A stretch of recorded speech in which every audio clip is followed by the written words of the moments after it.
Inspiration can be a dangerously volatile force. When mixed with alienation, rage, and a thirst for recognition, it becomes explosive. This is the story of a boy who turned to the past to carve out his future, a future soaked in blood. On October 17, 2018, around noon, an explosion shook the Polytechnic College in the city of Kerch, in the Crimean Republic, an explosion that Crimea will never forget. It was the day Vladislav Roslyakov entered the college, armed with hatred and an unrelenting desire to kill anyone in his path.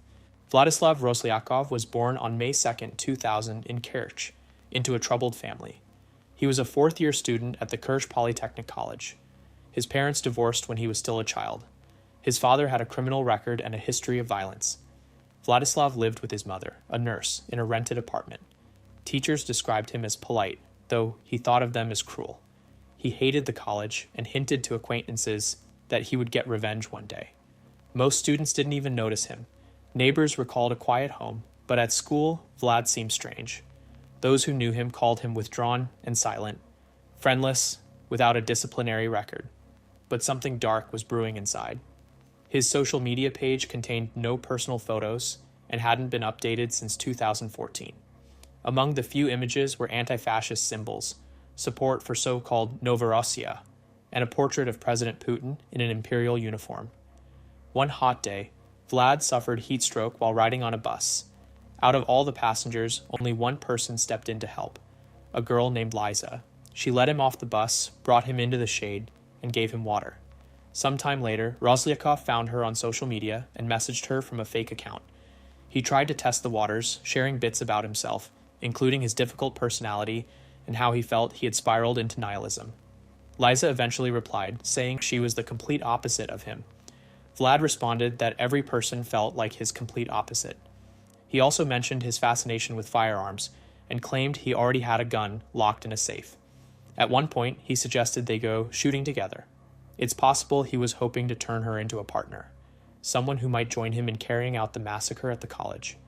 Falling in love might have changed the course of events. It could have softened Vlad's destructive outlook, sparked a sense of connection, and made life seem worth living. But tragically, that never happened. Roslyakov found solace in online forums devoted to violence and the Columbine massacre. He studied blueprints, manifestos, and plans. In the months leading up to the tragedy, he meticulously prepared. He gathered bomb-making materials, obtained a permit for a 12-gauge pump-action shotgun on September 8th, and legally purchased it. Days before the attack, he bought 150 rounds of ammunition. Until then, he was unremarkable, but that day, he made sure the world would remember him. Wednesday, October 17th, 2018. A seemingly ordinary school day at the Kerch Polytechnic College. Security cameras silently recorded what happened.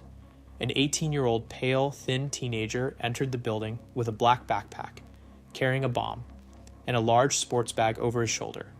Inside was a cheap Turkish shotgun, the Hatsan Escort Aim Guard, modified with a pistol grip to fit in the bag, along with hundreds of rounds of ammunition and more than a dozen homemade mini-explosives made from dense cardboard filled with a mix of explosive powder, nuts, and bolts, all wrapped in reinforced tape.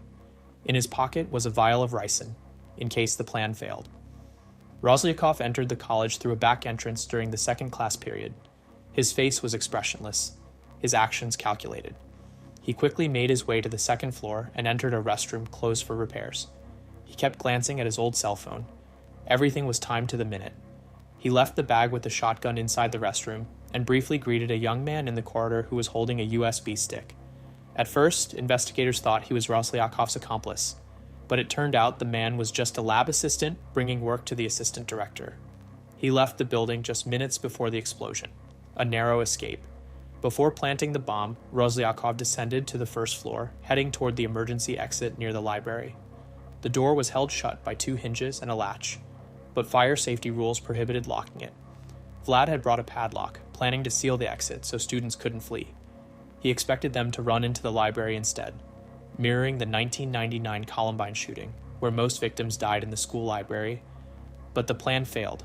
The hinges were misaligned, and someone startled him. He panicked. Realizing he was wasting time, he tossed the lock, with the key still in it, onto a nearby fire cabinet. At first, no one noticed it. It was psychologists analyzing the surveillance footage who spotted his strange behavior and alerted investigators, who then returned to the college and found the lock. That misaligned door hinge saved dozens of lives. Many students escaped through that very emergency exit. 6 minutes before the lunch break, Rozlyakov opened his backpack and reached into the bomb. FSB explosives experts believe he synchronized the bomb's timer with his phone. Though he destroyed his laptop, investigators recovered a scorched memory card with links to cheap timers, costing about 250 rubles. He set the bomb timer to 10 minutes, planning for it to detonate 5 minutes into the break, when the cafeteria would be full. With the bomb ticking, Rozlyakov calmly descended to the first floor and sat on a bench near the cafeteria, staring at his phone. At 11:37, just 3 minutes before the break, he entered the buffet area, sat briefly, then got up and placed the backpack on the floor further inside. After spending a few more minutes in the cafeteria, he left, removing his jacket as he walked. Now wearing a white t-shirt with the word "hate" in bold black letters, he hurried through the crowd to the restroom on the second floor to retrieve his weapon. Only minutes remained before the blast. He had to hurry. At 11:44, the explosion erupted. The bomb tore a crater in the concrete floor and nearly obliterated the cafeteria's left wall. People rushed toward the blast site to help the injured, a move that may have saved lives. Students and staff descended from the second floor, where Vlad had been waiting.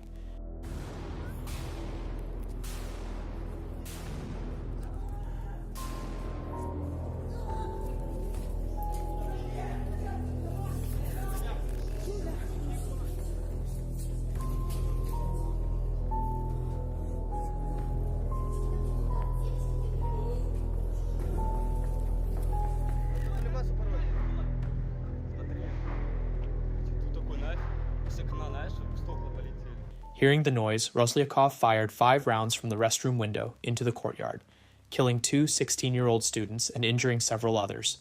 He reloaded and entered the second-floor hallway. There were no cameras there. He fired again, killing more students. All shooting victims were found on the second floor or stairwell. The fire alarm blared through the building. Rozlyakov entered classrooms and shot teachers. Within 5 to 6 minutes, he covered the entire second floor, then descended to the first, testing each door, shooting at locks, searching for those hiding. He pulled a homemade grenade from his bag, lit it, and tossed it into the hallway. But it didn't explode, acting more like a smoke bomb. The building filled with smoke. His equipment showed detailed planning. A knife tucked into his left boot, the shotgun tied to his torso, with a strap hidden under his shirt so it couldn't be taken from him. His right hand, which absorbed the shotgun's recoil, was gloved. 12-gauge rounds hit hard, especially without a stock. Forensic experts later found a large bruise on Vlad's right wrist.